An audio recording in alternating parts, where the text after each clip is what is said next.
how to be in the right place at the right time to maximize chances of success. Have you heard the quote, to be successful, you have to be in the right place at the right time? But how do you end up in the right place at the right time in the first place? Isn't that just luck? Well, sort of. But think of luck as a probability spectrum, and you want to be in the spectrum where probability spikes the highest. How do you find this probability spectrum? My answer is astrology. Most people think astrology is about a predestined written chart that is a function of planetary movements on your life and that is used to predict your future. Some people choose to believe this and some people choose to reject it based on their experiences with astrologers and their personal beliefs. I'm here to tell you that astrology is nothing more than a probability chart. It's not deterministic. It lays out the array of possibilities for you and your life. In this video, I want to show you how you can use astrology to spot your array of possibilities. The way I want you to think of astrology is like checking the weather app to see if it's raining today and choose to carry an umbrella. Now it might or might not rain, but at least you're prepared for the best and the worst. Checking your astrology update from time to time is just the same. When is the best time to change your job, move cities, make money, and it also answers your questions on what your talents might be and what kind of work can bring you income. Personally, I use it from time to time to check work or travel related things. Recently, many of you must have seen how planes all over the world were crashing and having issues, and there were mass deaths. You know that this was predicted way in advance because of the Mars-Ketu transit over Leo. Now, you might not know what that means, but let me explain this to you through the lens of Vedic astrology. Actually, you could probably even ask ChatGPT what that means, and it'll probably do a decent job of explaining it to you. There are many more systems of astrology. Some systems require precise mathematical calculations, but I find Vedic astrology to be the easiest gateway into astrology. Let me start with planets, houses, zodiacs, and transits and show you how to read a chart. It's a lot of fun, trust me. What you see here is called a North Indian chart. We have a square box with intersecting lines forming a sort of grid. Each of these boxes inside the grid represents a house,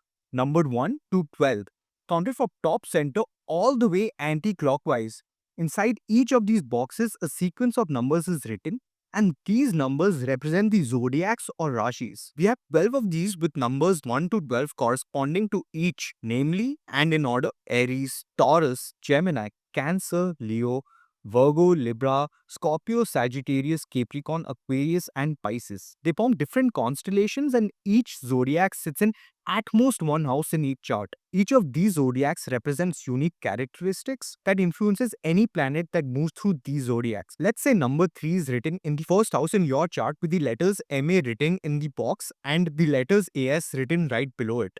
We then say this chart has Mars sitting in the first house in Gemini, which is the ascendant. We'll explain the term ascendant later on. We have 9 planets in the solar system, but in Vedic astrology, we consider 7 planets: Sun, Moon, Mars, Venus, Jupiter, Saturn, Mercury, and 2 shadow planets called Rahu and Ketu. I know the Sun and Moon aren't planets, but in astrology, they are considered planets. Each of these planets move around these houses and zodiacs within the houses in any order, and each of these planets possess properties that influence you differently depending on their placement in the chart. When you go to a birth chart calculator online and plug in your birth details like birthplace and time and get your natal chart, this chart is a snapshot of which planet was in which zodiac in which house at that point in time when you were born. Just like a balance sheet is a snapshot of the financial health of your company at a particular instant of time, this birth chart serves exactly that purpose and conveys to us information about that particular moment in time. One reason why this is important to us is that such a particular setting tells us about your current dasha